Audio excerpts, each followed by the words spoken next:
YouTubers, welcome back for another adventure.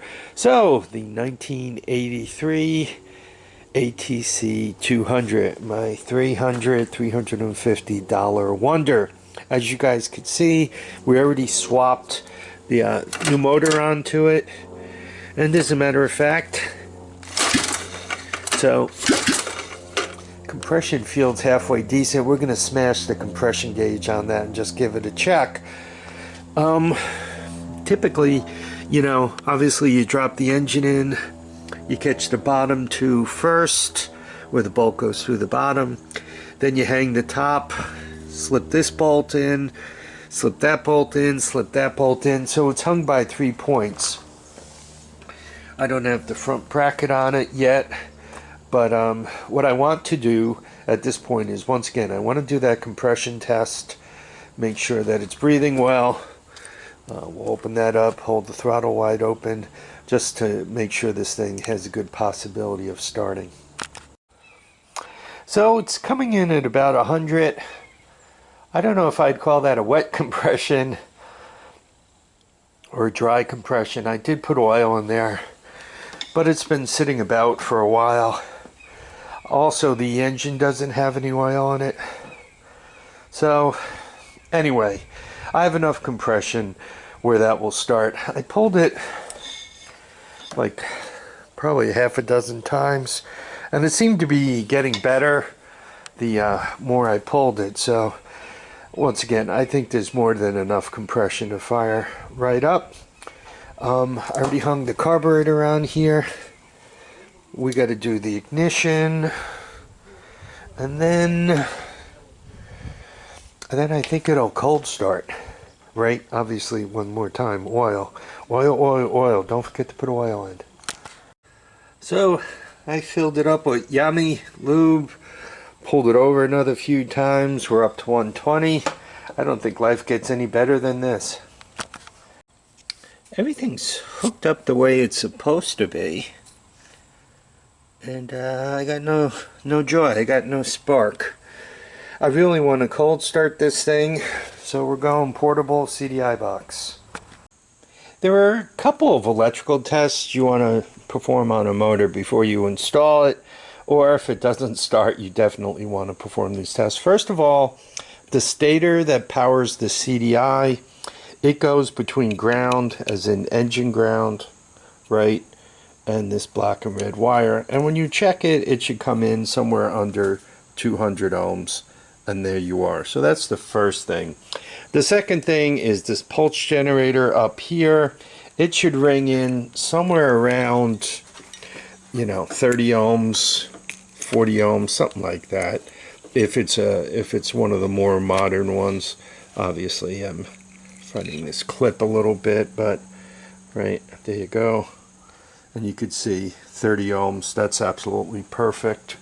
So we know those two things are live. For this particular version of the engine, the power stator, right, the one that runs your lights, goes between these two wires, between the green wire and the yellow wire, right? It does not go to ground unless you put this green wire to ground. So you actually have to probe between here and here, and you more or less get a short. Right? It's a power coil. If it had any resistance, all the power would be consumed making itself hot. So it's more or less a short. So those two, and if you want extra credit, your third electrical test check, you just perform those and life will be good. Okay, the portable CDI box is all hooked up. Red wire goes to the blue and white coming off the pulse generator. One of the ground wires, one of the black wires goes to the other side of the pulse generator, and one of the wires goes right to the head there. You see the spark plug wire on. You guys could see I have this little clear piece of hose on here. I like to do that. That way you could see if you're getting leak by, you'll see the meniscus of the gasoline work its way down, and that's not happening. So I know the I know the float valve is closing properly, right? It's not leaking by. This is closed. I did put oil in it. So it's a matter of giving it a pull. Let's hope for the best. We have camera. We have ignition. That's all disconnected. We have choke. And we have, by the way, cold start right up against the head and all.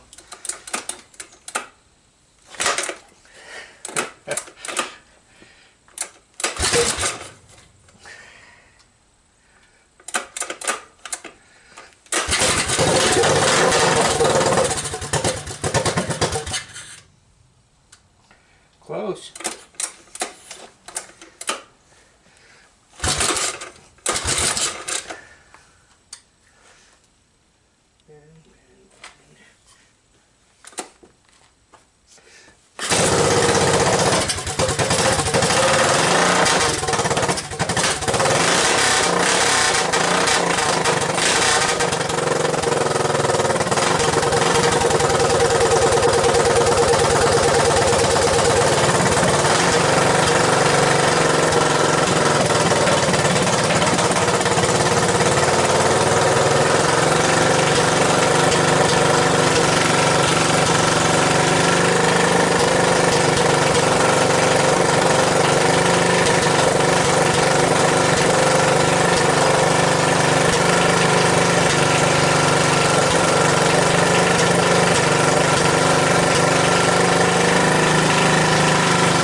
I gotta tell you, I like that.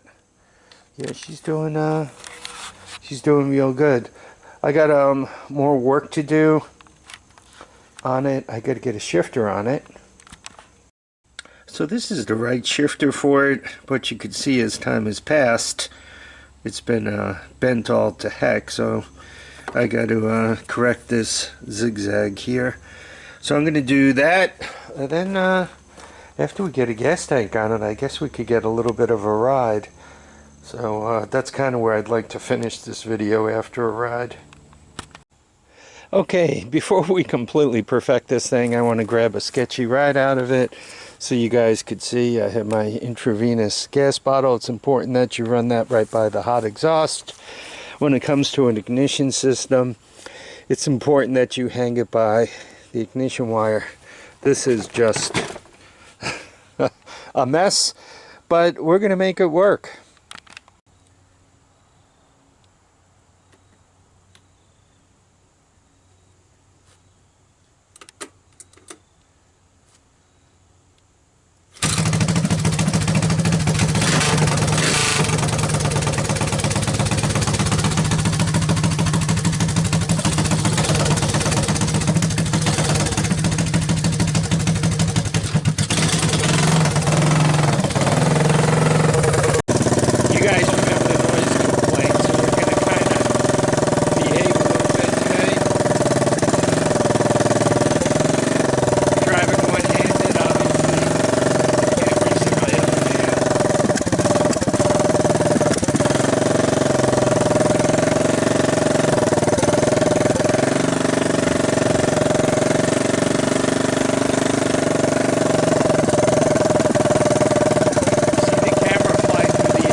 especially after they run for a few minutes, they also run better. The oil gets throughout the motor, loosens things up, the idle picks up, and they just run a little better.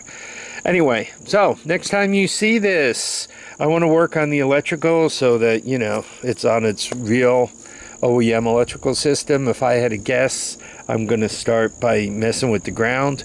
So that'll be that. Once again, I mentioned air cleaner. I got to get the gas tank on it. I think I have a couple of pieces of plastic floating around so I can improve on this mess of a seat. Though the shifter's on there and it's functional, it needs, I got to take it off and tweak it with the vise a little bit more. It's not recommended that you bend the shifter while it's bolted on. You do silly little things like crack the case that way. The front wheel is also a little strange. I don't know if you can see the brake cable is kind of in between there. So I got to get that off and correct it. There's like a lot of silly things, but I think you guys will be impressed the next time you see this thing. I think you'll be like, oh, you turned a loser into a winner. At least that's what I'm hoping. So, in the meantime, I want to thank you all for dropping by to watch and comment and subscribe. For anybody out there with one of these who are kind of trying to bring it back, I hope that works. I'm kind of bringing this back in the rat rod style. You know, no chain guard. You know, probably it's going to have an LED light, you know, stuff like that. But it'll be a nice machine when it's done, and one that somebody could hop onto and ride all day, right? That's really what we all want to do, is get out there and ride. So we'll get it to that condition. Once again, thank you all for dropping by to watch and comment and subscribe. Please remember to keep your feet down, your heads up, and get out and enjoy each and every day. Bye now, folks.